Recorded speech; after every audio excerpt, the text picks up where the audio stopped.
नमस्कार, कैसे हैं आप सब? मेरा नाम है doctor Ekta. I am an Ayurveda doctor, a psychotherapist and a mental health counsellor. आइए आज बात करते हैं कि what is positivity and what is a positive mindset. Positive mindset यानी कि सकारात्मक माइंडसेट, आशावादी माइंडसेट या फिर होपफुल माइंडसेट और ऑप्टिमिस्टिक माइंडसेट, या वो माइंडसेट जो हमेशा किसी भी सिचुएशन या सर्कमस्टांस की पॉजिटिव या फिर ब्राइटर साइड की तरफ ध्यान दें। लाइफ में पॉजिटिविटी होना बहुत जरूरी है, क्योंकि पॉजिटिविटी एक टॉनिक की तरह काम करती है हमारी लाइफ में।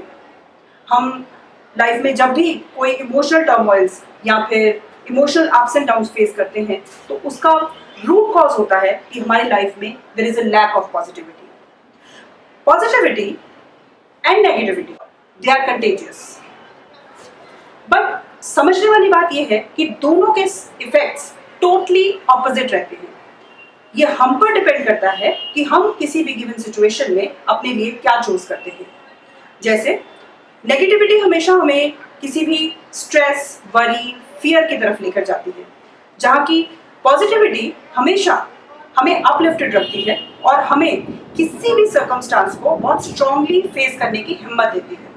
इसके साथ साथ हमारी इमोशनल और फिजिकल वेलबींग को भी इम्प्रूव करती है, हमारे रिलेशनशिप्स को बेटर करती है और हमारी day to day social interactions को भी इम्प्रूव करती है। हम जनरली सुनते हैं कि be positive, don't be negative, try to have a positive mindset, but the important question here is how. So sometimes I wish कि मेरे पास कोई ऐसी पॉजिटिविटी पिल होती जो कि मैं अपने पेशेंट्स को दे देती और वो उसको खाते ही इमीडिएटली हैप्पी और पॉजिटिव फील करने लगते। पर ऐसा रियल लाइफ में पॉसिबल नहीं है, isn't it? Here our ancient sciences like Ayurveda and yoga has given us many means and methods which we can inculcate in our life, and we can utilize them for our daily routines to be positive, to be happy throughout and every moment of our life. So before understanding what are they, let me tell you a fact that positivity or the positive mindset is a learnable skill. यानी कि positive रहना या positive mindset रखना एक learnable skill है, हम उसको सीख सकते हैं। Let me tell you how. सबसे पहले अपना दिन शुरू कीजिए किसी भी फिजिकल एक्टिविटी के साथ या फिर मेडिटेशन के साथ। फिजिकल एक्टिविटी कोई भी हो सकती है आपकी चॉइस की, may be walking, running, jogging, swimming, yoga, कुछ भी। मेडिटेशन, मेडिटेशन यानी कि ध्यान करना अपनी मनस्थिति का या फिर अपने माइंड का। बहुत से लोग कहते हैं कि मेडिटेशन में बैठना उनके लिए बहुत डिफिकल्ट होता है क्योंकि वो अपनी थॉट्स को कंट्रोल नहीं कर पाते। एक बात जो मैं आपको यहाँ क्लियर करना चाहूँगी कि मेडिटेशन का मतलब अपने थॉट्स को कंट्रोल करना नहीं, बल्कि अपने थॉट्स को ऑब्जर्व करना है। जब आप धीरे धीरे प्रैक्टिस करते रहेंगे और अपने थॉट्स को ऑब्जर्व करेंगे, तो आप देखेंगे कि धीरे धीरे आपके थॉट्स स्लो डाउन होने शुरू हो जाएंगे और आपका माइंड काम होने लगेगा। अब इसके बाद बहुत इंपॉर्टेंट है कि आप अपना दिन स्टार्ट करने से पहले दिन प्लान करें, यानी कि अपनी दिनचर्या प्लान करें। आयुर्वेद में दिनचर्या को बहुत इंपॉर्टेंस दी गई है। आयुर्वेद में ऐसा कहा गया है कि अगर हम दिनचर्या को प्लान करते हैं, अपना डेली रूटीन प्लान करते हैं, तो उससे हम टाइम और नेचर के साथ सिंक्रोनाइज रहते हैं। और ऐसा करने से न केवल हमारी प्रोडक्टिविटी बढ़ती है, बल्कि उसके साथ साथ जो लोग हमारी लाइफ में हैं, हम उनकी लाइफ में भी कॉन्ट्रीब्यूट कर सकते हैं। और उसके साथ ही हमें सेल्फ फोकस करने का टाइम भी ज्यादा मिलता है, which is very important for us.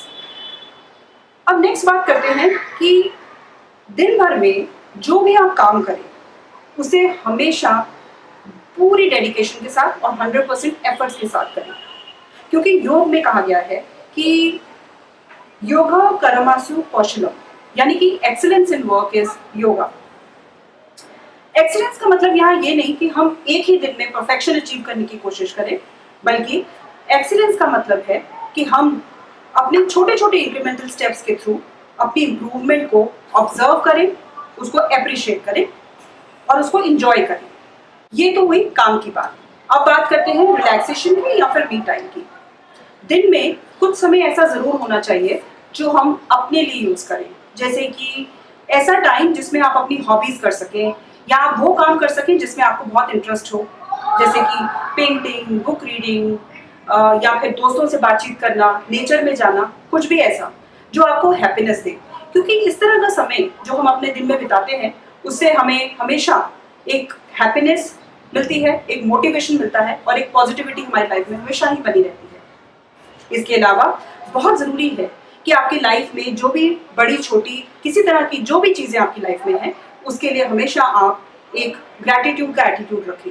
यानी कि आपकी लाइफ में जो आपके दोस्त, आपकी फैमिली, आपका घर, इनकम, जॉब, जो भी चीज़ें आपकी लाइफ में हैं उसके लिए एक ग्रैटिट्यूड होना मन में बहुत ज़रूरी है। और ग्रैटिट्यूड एक ऐसा एटीट्यूड है जो हमें सीधा ही पॉजिटिविटी से कनेक्ट करता है। इतना ही नहीं, जो चीज़ें आपको दिन भर में खुशी देती हैं, आपकी इम्प्रूवमेंट में हेल्प करती हैं, जिनके प्रति आपका ग्रैटिट्यूड है, उन सबको लिस्ट डाउन कीजिए एक नोटबुक में और देखिए कुछ ही दिनों में आप बहुत पॉजिटिव फील करने लगेंगे और इसके साथ साथ आप उन चीज़ों पर भी फोकस करना शुरू कर देंगे जिनको आपने कभी लाइफ में एक्नॉलेज ही नहीं किया।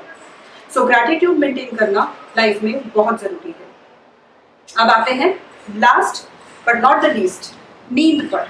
स्लीप हमारी लाइफ का बहुत इंपॉर्टेंट पार्ट है। ऑल्दो आजकल हम अपने कामों की वजह से अपनी स्लीप को हमेशा कॉम्प्रोमाइज करने पे लगे रहते हैं, but still sleep is a very important factor in a healthy and happy life.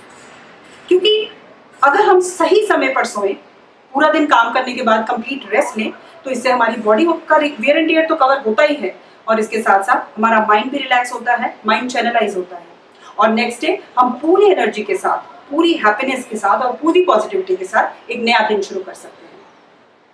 I hope this information will be useful for you.